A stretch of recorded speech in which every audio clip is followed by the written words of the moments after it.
வணக்கம் நேயர்களே. இது ஷர்மிளா டாக்கீஸ். நான் உங்கள் டாக்டர் ஷர்மிளா. ஒரு மாசத்துக்கு முன்னால காக்ரோச் ஜனதா பார்ட்டி, கரப்பாம்பூச்சி ஜனதா கழகத்தை பத்தி நம்ம பேசுறோம்.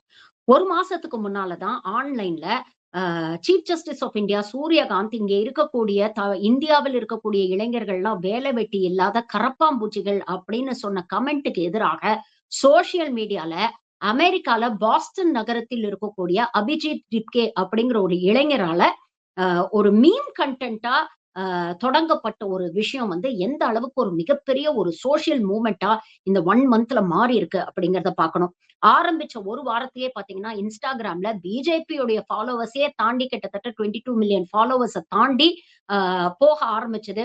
இந்த வேகத்த பார்த்து பிஜேபியே கதி கலங்கி ட்விட்டர்லயும் சரி, இன்ஸ்டாலயும் சரி அவங்க ஐடிஸ பிளாக் பண்றது, கோதி மீடியாவ வச்சு அவங்கள வந்து இது வெறும் ஒரு ஆன்லைன் ஃபேடு, இவங்கெல்லாம் வந்து ஆன்டி நேஷனல்ஸ், இவர்கள்லாம் தேச துரோகிகள் அப்படின்னு சொல்லி இவர்கள் மீது சாயம் பூச முயற்சி பண்ணது.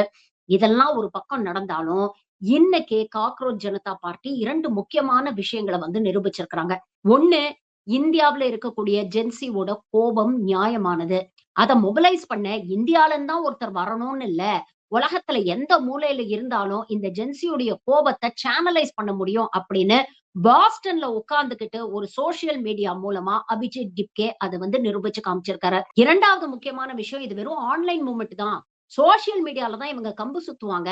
களத்துல இவங்களால எதுவும் செய்ய முடியாது அப்படின்னு விமர்சனம் செய்தவர்களுடைய வாயை அடைத்திருக்கிறார்கள்.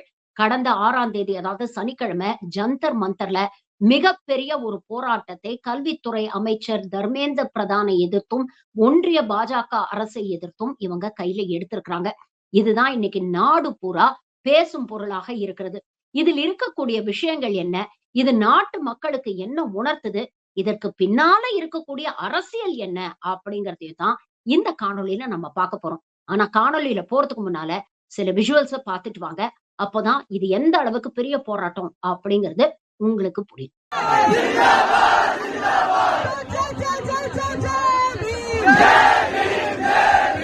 பாத்தீங்கல்ல, ஜூன் 6ஆம் தேதி எந்த விதமான ஒரு பார்ட்டி பேக்கப்போ, ஆர்கனைசேஷனல் சப்போர்ட்டோ, பார்ட்டி வொர்க்கர்ஸோ, எந்தவித நோட்டீஸோ இல்லாம அவ்ளோ வெகுஜன மக்கள் அங்க வந்து அலை அலையா டெல்லியில ஜந்தர் மந்தர்ல திரண்டு ஒன்றிய கல்வித்துறை அமைச்சர ராஜினாமா பண்ணணும் அப்படின்னு சொல்லி கோரிக்கை. அதுதான் பிரதான கோரிக்கை. இது இல்லாம எஜுகேஷன் சிஸ்டம் மாத்தணும் அப்படிங்கிற கோரிக்கையும் வச்சு இவ்வளவு பேர் போராடி இருக்கிறாங்க. இங்க வந்த ஸ்டூடண்ட்ஸ் யாரையும் எந்த அரசியல் கட்சியும் ஒரு பஸ்ல ஏத்தியோ, இல்ல வேன்ல ஏத்தியோ, இல்ல ரூ. 100 குடுத்தோ, இல்ல குவார்டர் பிரியாணிய குடுத்தோ கூட்டிட்டு வரல. இவங்க எல்லாரும் பல்வேறு மாநிலத்தைச் சேர்ந்தவர்கள். யூபி, உத்தரகாண்ட், ஹரியானா அப்படின்னு எல்லா சுத்து வட்டாரத்திலயும் இருக்கக்கூடிய மாநிலங்கள்ல இருந்து இந்த மாணவர்கள் தன்னிச்சையா கிளம்பி டெல்லி ஜந்தர் மந்தருக்கு வந்து போராடி இருக்கிறாங்க. இந்த மாணவர்களுக்கு ஆதரவாக பல சமூக போராளிகளும் களத்துல வந்து போராடி இருக்கிறாங்க. சோனம் வாங்சுக் வந்திருக்கிறாரு.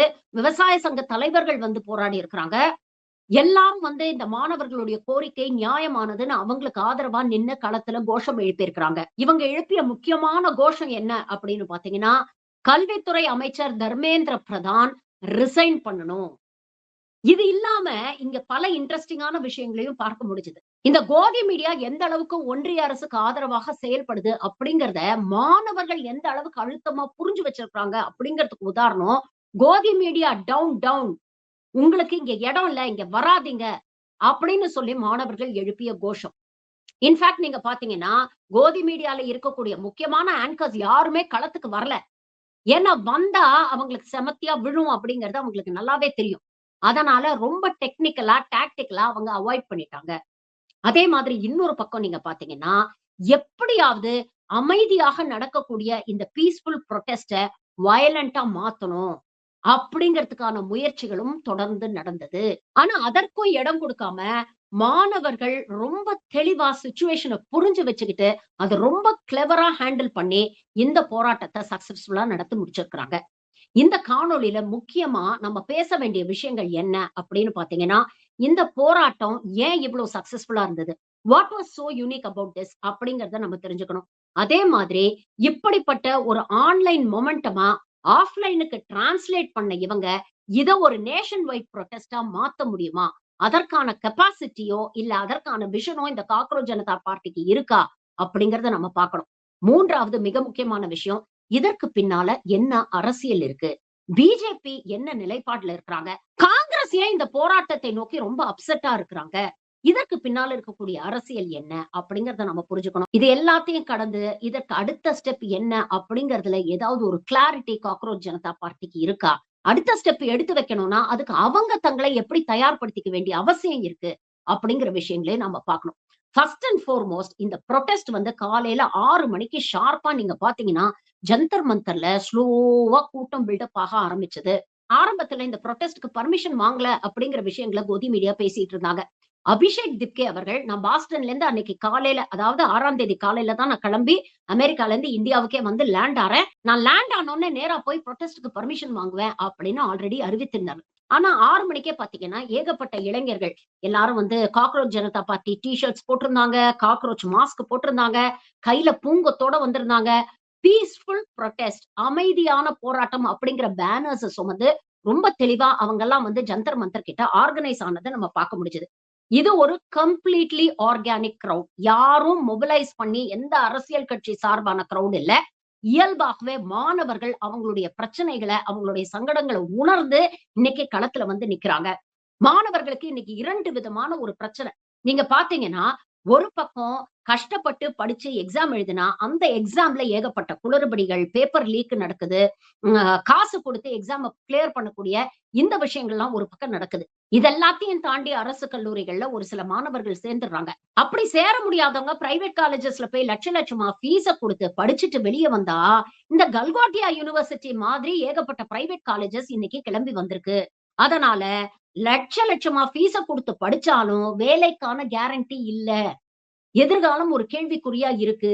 இந்த சூழ்நிலையை உணர்ந்த மாணவர்கள் ஆர்கானிக்கா அங்க வந்து கூடி, இங்க இருக்கக்கூடிய ஒன்றிய அரசுக்கும், கல்வித்துறை அமைச்சருக்கும் எதிராக ஒரு மிகப்பெரிய போராட்டத்த கையில எடுத்தாங்க.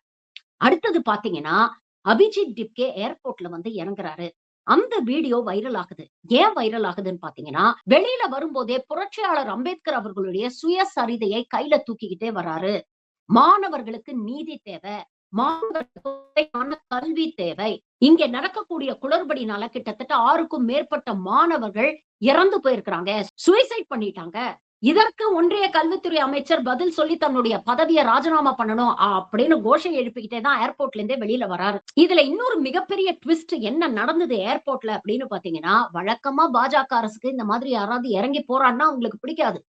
போராட்டம்னாலே பாஜகவுக்கு அலர்ஜி. உடனே இவங்கலாம் தேச துரோகில அப்படின்னு யுஏபிஏ வழக்க போட்டோ, செடிஷன் வழக்க போட்டோ தூக்கி உள்ள வச்சுருவாங்க. ஆனா வித்தியாசமா ஏர்போர்ட்ல வந்து இறங்குன அபிஜித் திப்கேக்கு பர்மிஷன் லெட்டர்ல போலீஸ் கையோட கொண்டு போய் ஏர்போர்ட்லயே குடுக்குறாங்க. இந்தாப்பா பர்மிஷன் லெட்டர். போய் போராடு அப்படின்னு போலீஸ் பாதுகாப்புடன் அபிஷேக் திப்கே அந்த போராட்ட களத்துக்கு கொண்டு செல்லப்பட்டார். இது பல கேள்விகள எழுப்பியிருக்கு. ஆனா பர்மிஷன் கிடைச்சிடுச்சு. அபிஷேக் வராரு அப்படின்னு தெரிஞ்ச உடனே மட மட மட மடன்னு 1 மணி நேரத்துல நீங்க பார்த்தீங்கன்னா, கூட்டம் அப்படியே மல்டிப்ளை ஆகுது. அவ்ளோ எந்தூசியாசம், அவ்ளோ எனர்ஜிய வந்து அந்த கூட்டத்துல நாம பார்க்க முடிஞ்சது. இன்னொரு பக்கம் இப்படி வாலண்டரியா வந்து பர்மிஷன் குடுத்து அனுப்புறாங்களே, அப்போ ஒருவேள பிஜேபி தான் இந்த புரொடெஸ்ட்க்கு பின்னால உட்கார்ந்து எல்லாத்தையும் இப்படி ஆர்கனைஸ் பண்றாங்களோ அப்படிங்கிற ஒரு கேள்வியும் எழுந்துச்சு. அந்த கேள்விக்கு நம்ம பின்னால வருவோம். ஏன்னா, அதுக்கு பின்னால ஒரு இன்ட்ரஸ்டிங்கான அரசியல் இருக்கு. அதுக்கு முன்னால ஒரு பக்கம் பிஜேபியோட ஆசீர்வாதத்தோட தான் அபிஷேக் இத பண்றாரு அப்படின்னு சில பேர் பேசினாலும், இன்னொரு பக்கம் பார்த்தீங்கன்னா, ஒரு பயம் இருந்தது.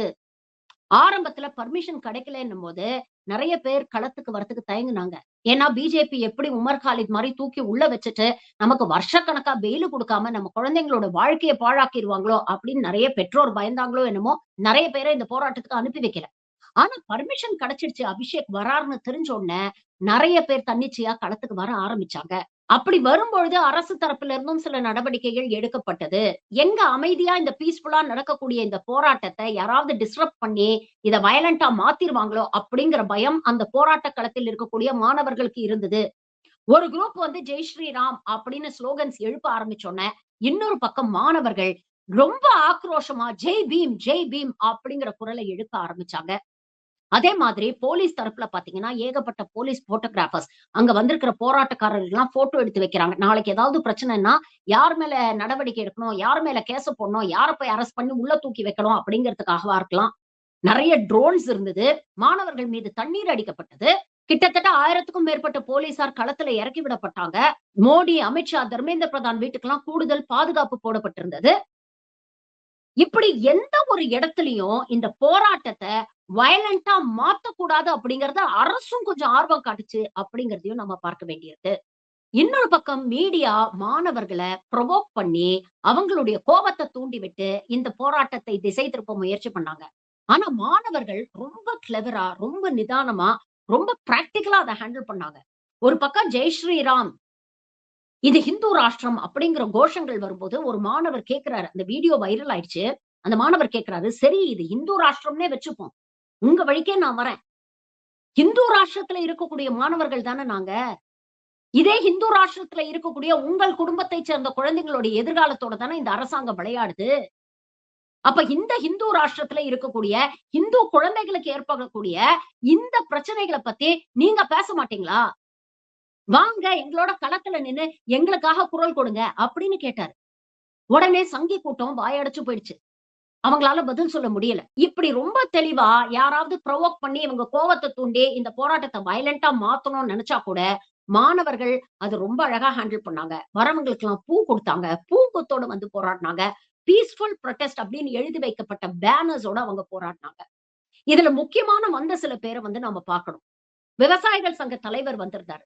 அவர் ஒரு விஷயத்த ரொம்ப முக்கியமா சொன்னாரு. இங்க இவ்ளோ பேர் போராட்டத்துக்கு வந்திருக்கீங்களே, இதுல ஏதாவது அரசியல் கட்சி தலைவர்களோட குழந்தைங்க இருக்கிறாங்களா பார்த்தீங்களா? ஏதாவது அதிகாரிகளோட குழந்தைங்க இருக்கிறாங்களா பார்த்தீங்களா? இந்த போராட்டத்துல கலந்துக்கிட்டவங்க எல்லாமே நடுத்தர ஏழை எளிய குடும்பத்தின் மாணவர்கள். ஏன் இந்த பியூரோகிராட்ஸோட, பொலிட்டீஷியன்ஸோடயோ குழந்தைங்க வரல? ஏன்னா, எல்லாருமே இன்னைக்கு வெளிநாட்டுல பெரிய பெரிய யூனிவர்சிட்டில ஆக்ஸ்போர்ட், கேம்பிரிட்ஜ் அப்படின்னு படிச்சுக்கிட்டு இருக்கிறாங்க. தர்மேந்திர பிரதானுடைய பிள்ளைகளாகட்டும், ராஜ்நாத் சிங்குடைய பிள்ளைகளாகட்டும், இல்ல ஜெய்சங்கருடைய பிள்ளைகளாகட்டும், நிர்மலா சீதாராமனோட பிள்ளைகளாகட்டும், எல்லாருமே நேஷனல் செக்யூரிட்டி அட்வைசர் அஜித் தோவருடைய பிள்ளைகளாகட்டும், எல்லாருமே இன்னைக்கு வெளிநாட்டுல படிச்சுட்டு இருக்காங்க. இல்ல வெளிநாட்டு சிட்டிசன்ஸா அங்க வேலை பார்த்துக்கிட்டு இருக்காங்க. அதனால தான் இந்த அரசு உங்களுடைய எதிர்காலத்த பத்தியோ, உங்களுடைய கல்விய பத்தியோ கவலைப்பட மாட்டேங்குது. அப்படிங்கிற ஒரு முக்கியமான விஷயத்த அவர் முன்வச்சார். அதே மாரி சோனம் வாங்சுக். சோனம் வாங்சுக் யாரு அப்படின்னு பல பேருக்கு தெரியாம இருக்கலாம். ஆனா இங்க இருக்கக்கூடிய குறிப்பாக விஜய் ரசிகர்கள் நண்பன் திரைப்படம் பார்த்திருப்பீங்க. கொசக்சி பசப்புகள் அப்படிங்கிற ஒரு கேரக்டர் பண்ணியிருப்பார் இல்லையா உங்க அண்ணன். அந்த உண்மையான நிஜமான கொசக்சி பசப்புகள் தான் இந்த சோனம் வாங்சுக்.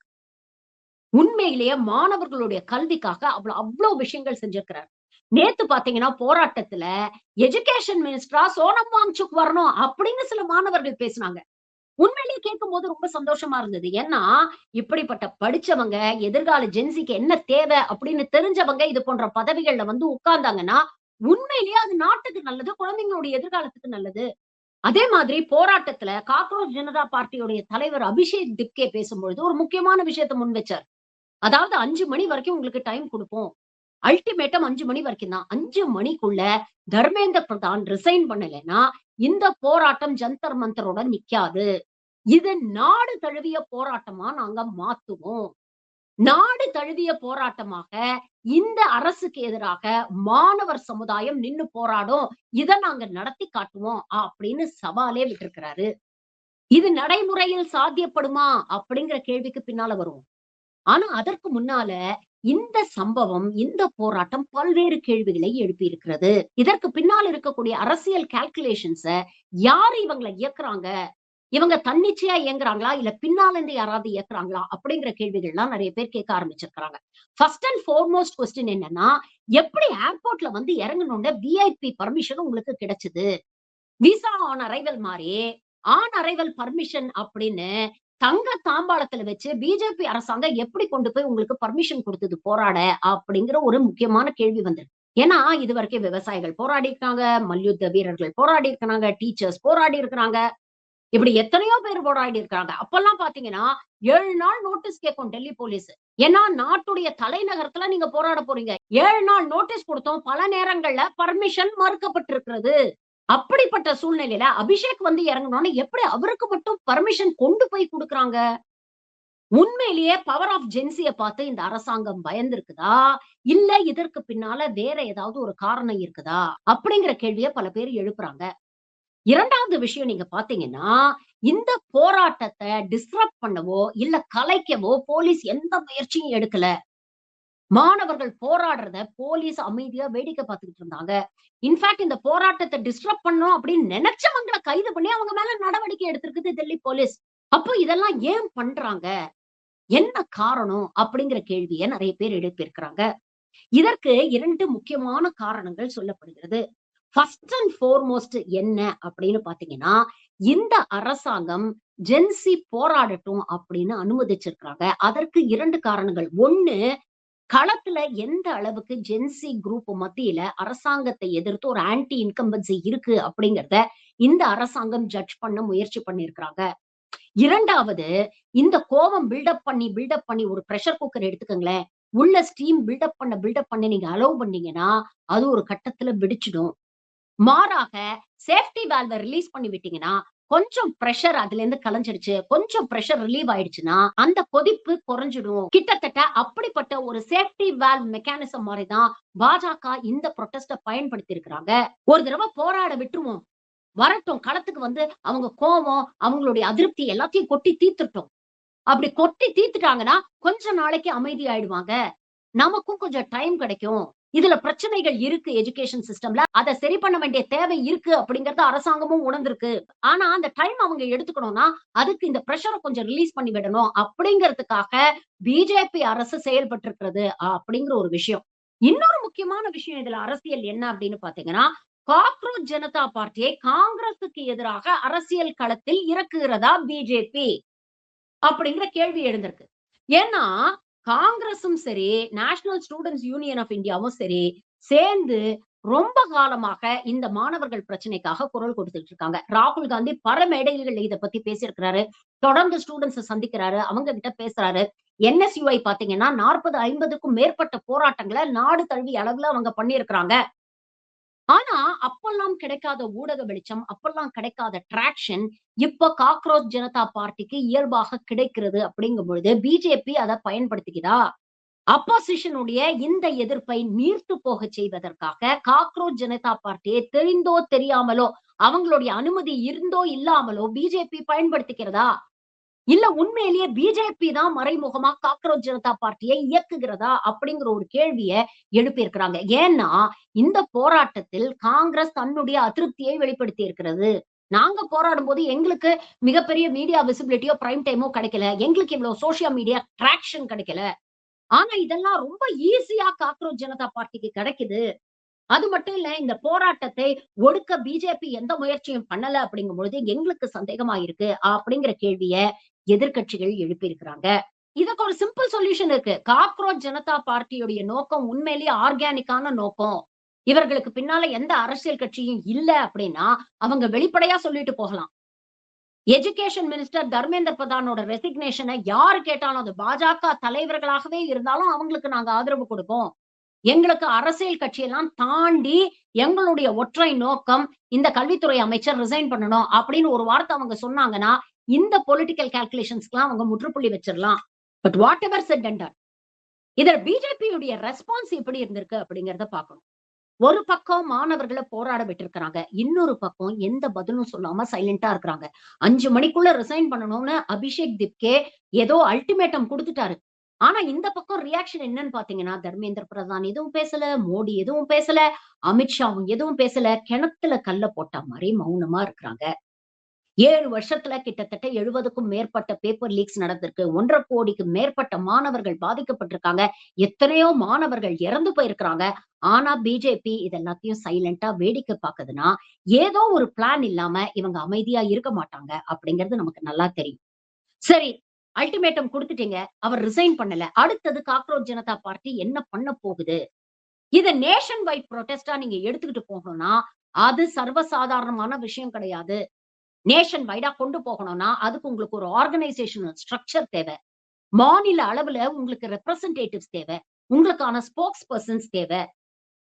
உங்களுடைய உண்மையான கோரிக்கைகள் என்ன அப்படிங்கிறத எந்த விதமான பொலிட்டிக்கல் டைவர்ஷனும் இல்லாம நேரடியா டார்கெட் குரூப்பான ஜென்சி கிட்ட கொண்டு போய் சேர்த்து அவங்கள ஒருங்கிணைச்சு களத்துல கொண்டு வரணும்னா அது அவ்வளவு ஈஸியான ஒரு விஷயம் இல்ல. அதை காக்ரோச் ஜனதா பார்ட்டியால் செய்ய முடியுமான்னு கேட்டீங்கன்னா முடியும். ஆனா அதுக்கு அவங்க இன்னும் நிறைய உழைக்கணும். ஏன்னா, இத உங்களால செய்ய முடியும் அப்படிங்கிறத பிஜேபி என்னைக்கு உணர்றாங்களோ, அன்னைக்கு உங்கள ஒடுக்க முயற்சி பண்ணுவாங்க. செக்யூரிட்டிய டைட்டன் பண்ணுவாங்க.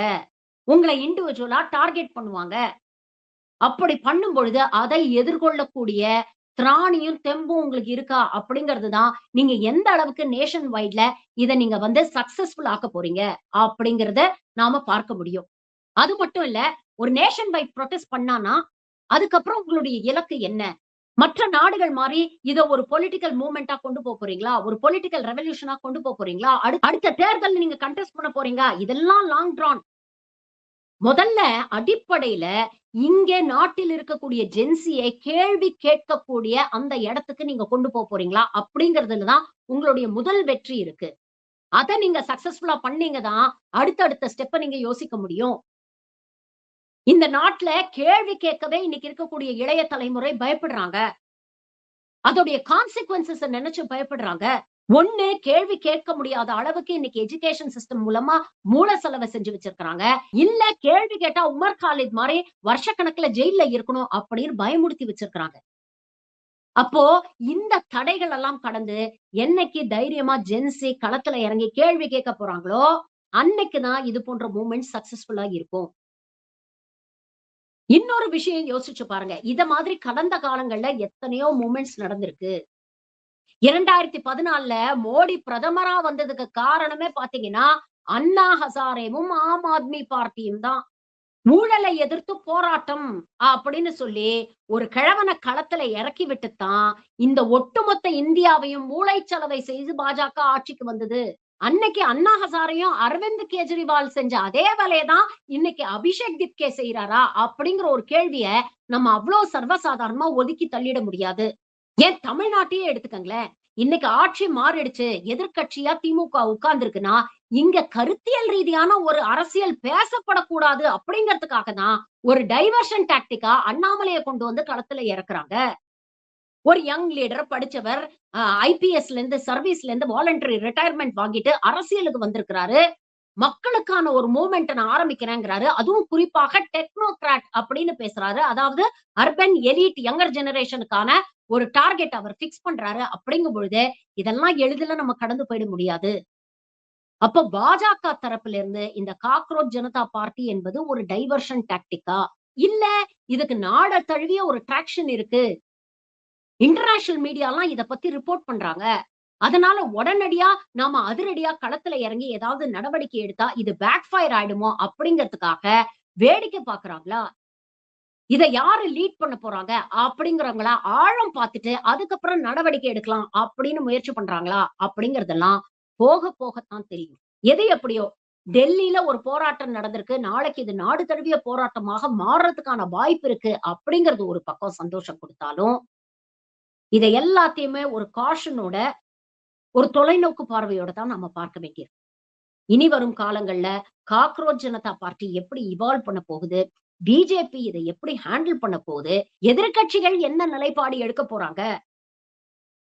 12 வருஷமா உங்களால செய்ய முடியாதத சோசியல் மீடியா இன்னைக்கு செஞ்சிருக்கு. அப்போ உங்களுடைய பார்ட்டி ஸ்ட்ரக்சரையும், உங்களுடைய பார்ட்டி ஸ்ட்ராட்டஜியும் எல்லாருமே மறுபரிசீலனை செய்ய வேண்டிய ஒரு தேவை இருக்கு. ஏன் உங்களால ஜென்ஸியோட கனெக்ட் பண்ண முடியாம போச்சு? அப்படி கனெக்ட் பண்ணணும்னா, எந்த அளவுக்கு சின்சியரா களத்துல இறங்கி, அவங்களோட வலி வேதனைய புரிஞ்சுகிட்டு, நீங்க களத்துல செயல்படணும் அப்படிங்கிறத சுய பரிசோதனை, செல்ஃப் இன்ட்ராஸ்பெக்ஷன் பண்ண வேண்டிய தேவை இருக்கு. இவ்ளோ விஷயங்கள் ஒரு போராட்டம் நமக்கு உணர்த்திருக்கு. பொறுத்திருந்து பார்ப்போம். இது என்ன வடிவெடுக்குது. நன்றி. வணக்கம்.